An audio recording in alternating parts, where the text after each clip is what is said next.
Hey everyone, I hope you all are having a great day so far. I just want to, in this video first, to thank everyone who watched my first video on my YouTube channel. It meant so much to me. I felt in my heart that I needed to make the video about social media because it's such an important topic and it's something that needed to be discussed. In this video, I'm going to be talking about another very important topic that a lot of people don't like to hear, but it's also hard for them to understand and grasp. So today's topic is romantic relationships and friendships. Why do we have to choose? So, all of us in life, we go through this stage of finding someone to be in a romantic relationship with. And when we do that, things start to change with our friends. And sadly, when we get in that stage, we think we have to make a decision. Like, do I want to be with this person that I want to be in a romantic relationship with? Or do I want to be with my friends? And I can answer that question for you. The answer is you don't have to choose at all. I, in my opinion, think that you should be able to be with that person that you want to be in a romantic relationship with and be with your friends at the same time. But if there's a bunch of problems going on, if it's your friends and that person you want to be in a romantic relationship with, everybody needs to sit down and we all need to talk about it and everything. And I'm talking about the person that is on both sides of the party and everything. Yes, I myself have been through this twice. And it happened one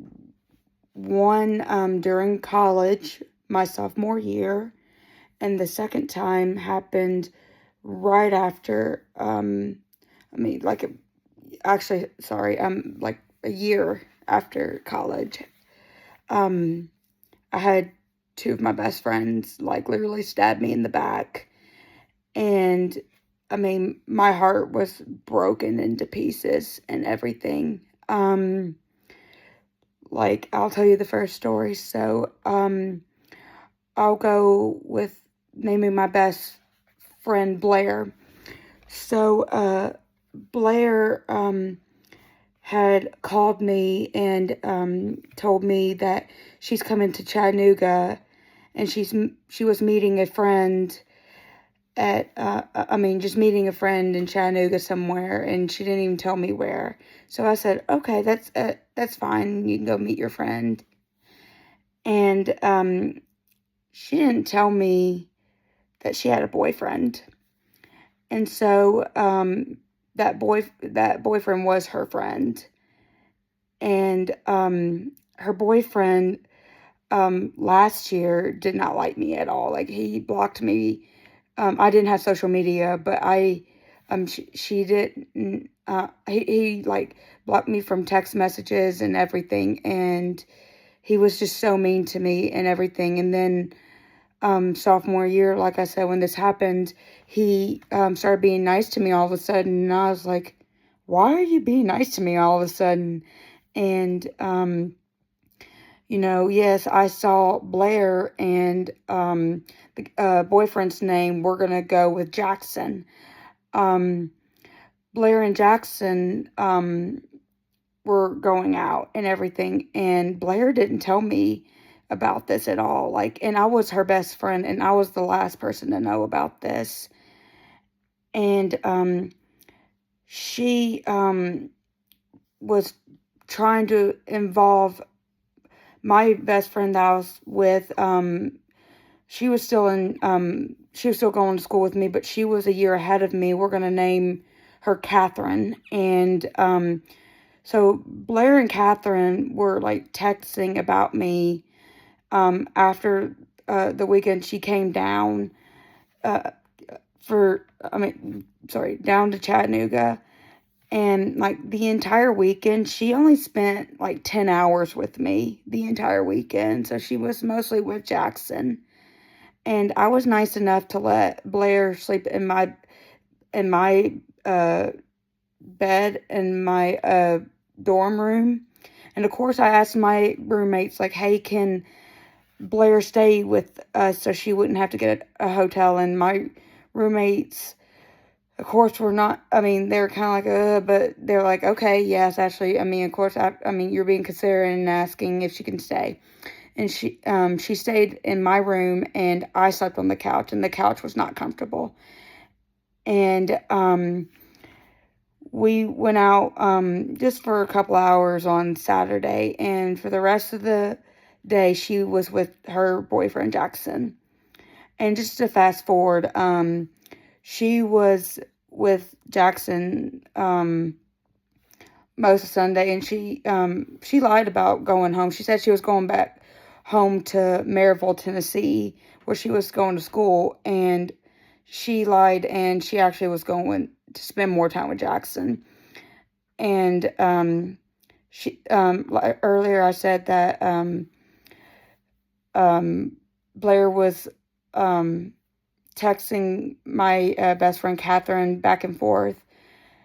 She was saying, like, I don't think that Ashley took the news of us being together very well. And it was an awful weekend, and I told her that the only reason Jackson was being nice to me is because he was dating you, and that really made her mad. And she, basically, there you go, ladies and gentlemen, situation number one. She went in decision mode. The person she wanted to be in a romantic relationship with, Jackson, or her friend, me, and she picked Jackson. And y'all, she basically just ripped my heart right out and just stomped all over it, because we became best friends freshman year of college and everything. It was awful. And then story number two, I met another friend. We're going to call her Tracy, at a community college here in Chattanooga. And we took anatomy and physiology, and I sat right next to her, and I introduced myself to her, and she introduced herself to me. And then I just knew that day we were going to be best friends. We were going to be friends, and then later best friends. And I met her family later on, and it was just a great friendship. And just later on, it just,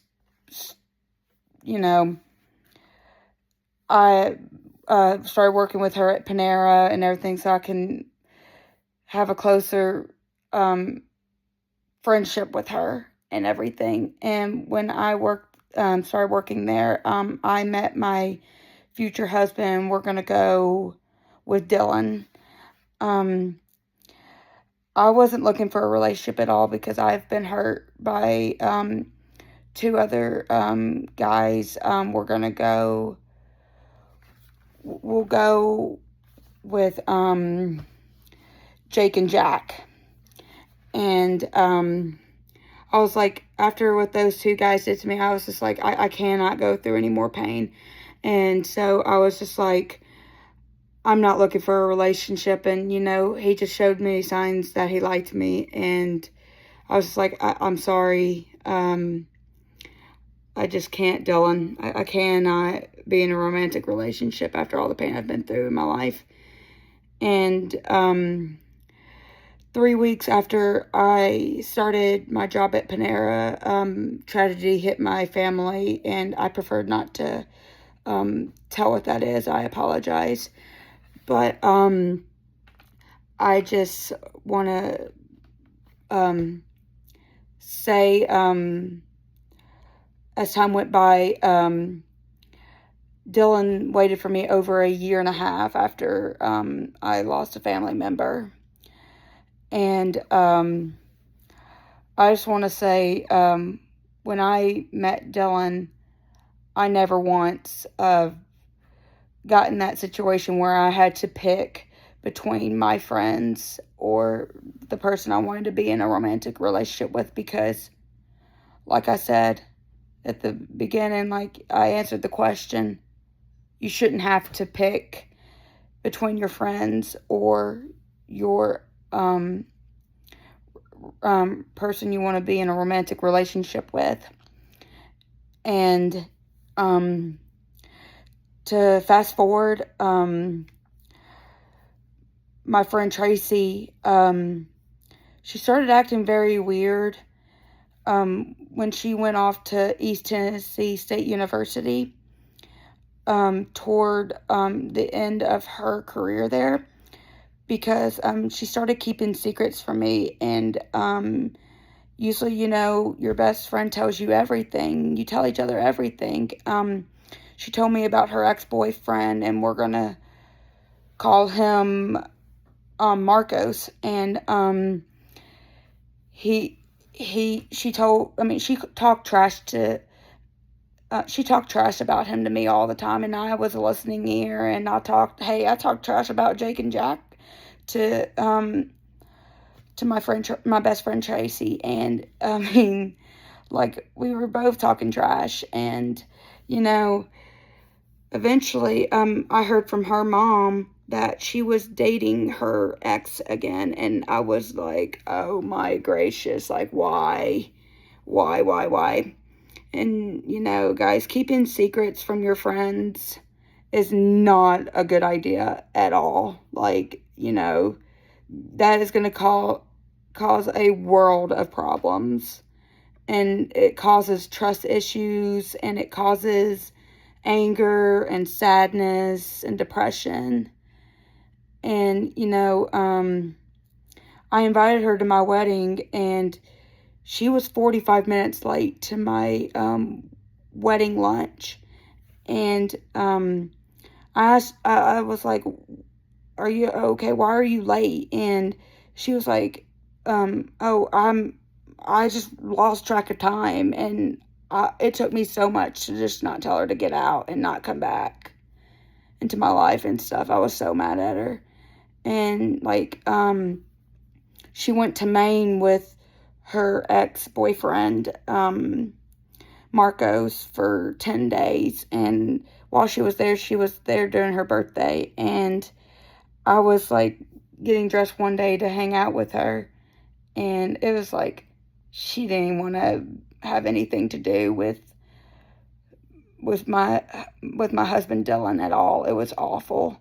And so it was just like, why would you do this to me and everything after everything I've done for you? Like, one night, she had just gotten back from London, and, she was jet lagged, so I can only imagine how tired she was. But, I asked her to spend the night, and she was like, I just really want to be in my bed. But, we went to dinner, and we went back to my apartment before moving in with my husband and everything. And when we went back to my apartment to watch movies and she started getting tired, I took her home. And, she risked my life to taking her home. And because, the car was sliding, the roads were icy, everything was icy. And, I was scared. And tearing my car up, too, from having to brake and everything, too. It was awful. So, ladies and gentlemen, last thing, I went to her graduation, and she hardly spent any time with me at all. She spent time with Marcos more than me. And, at the graduation, after taking pictures, she literally ran off with him and just left me there. And I wanted to cry. I was like, man, if I had my car, I would have left, because I was heartbroken, like I'm sure anybody would have been. So, we're going to skip ahead to, a few months. I went over and talked to her mom. I was in tears, and I told her, like, I missed her and I missed her family, because I really did care about her family. And her mom asked me to write her a letter, because I couldn't even talk without crying and, like, being hysterical. And I did exactly what she asked, and I had it in an envelope, and I mean handwritten, not like typed. I hand wrote it. And Tracy didn't even read the letter, because it was like 2 months. And like her mom, I would ask her mom, like, did Tracy read the letter at all? And it was like, give her some time and space. She's been through a lot of trauma, and like losing her grandparents, like both sets of grandparents all at once. And, just give her some space. And I'm like, well, I lost my cousin too to drug overdose. Like, you don't think that was traumatizing to me? But hey, I mean, life goes on. You got to let life go on. You can't just, like, just totally, like, push your friends away and not read a letter. And this was 2 months. This went on for 2 months. And so I had some of my other friends be like, Ashley, you're going to have to let her go. She's not coming around. And I did. And it broke my heart too, because we made so many memories together. I went on a Florida trip with her. I went on all kinds of adventures and met a lot of her family. She met my family. Both sides loved each other, and it was just like, it's like she didn't care. She did the same thing that the first friend did. She just picked. And like I'm going to say again, you should never, ever have to put yourself in that position. Your friends are very important, and I'm talking about, like, in all stages of life. If you're dating somebody, if you're engaged to somebody, or if you're about to marry somebody, you should never have to pick between that person you're in a romantic relationship with or your friends. No way.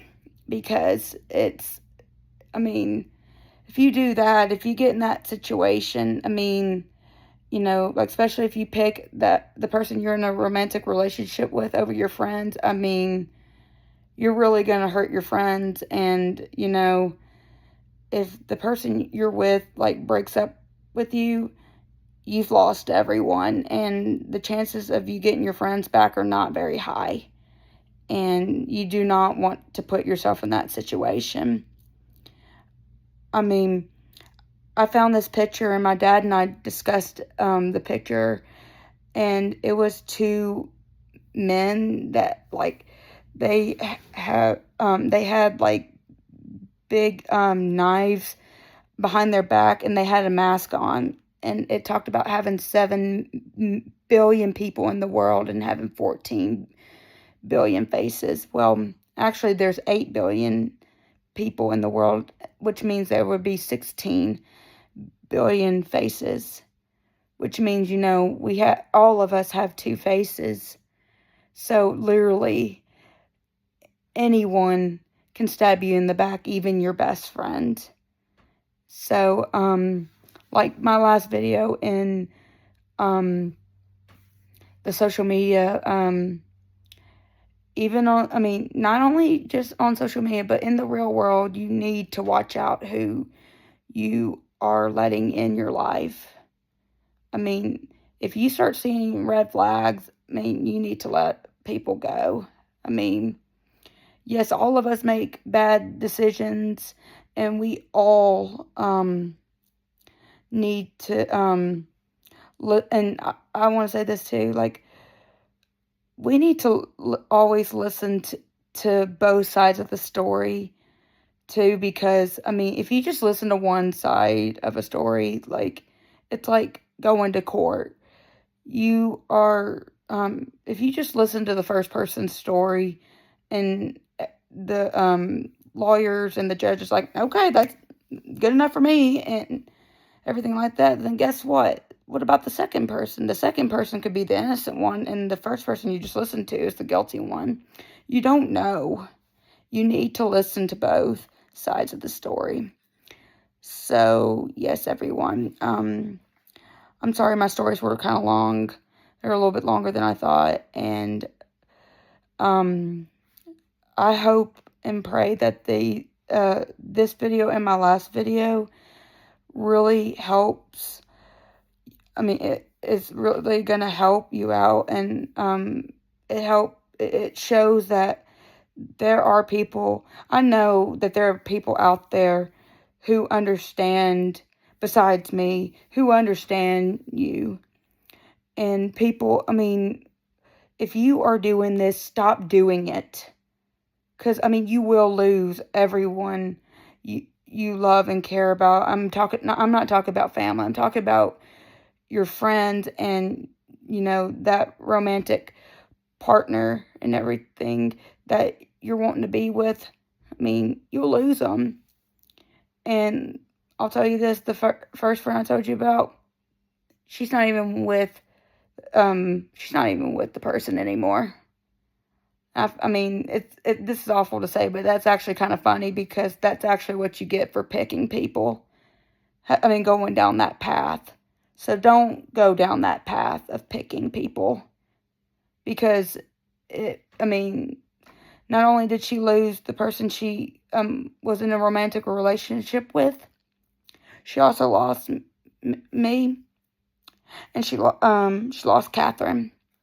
She lost everyone she was really in contact with from the beginning. So anyway, I hope you all have a great day. Please stay safe out there. Love one another, uplift one another, and God bless you all.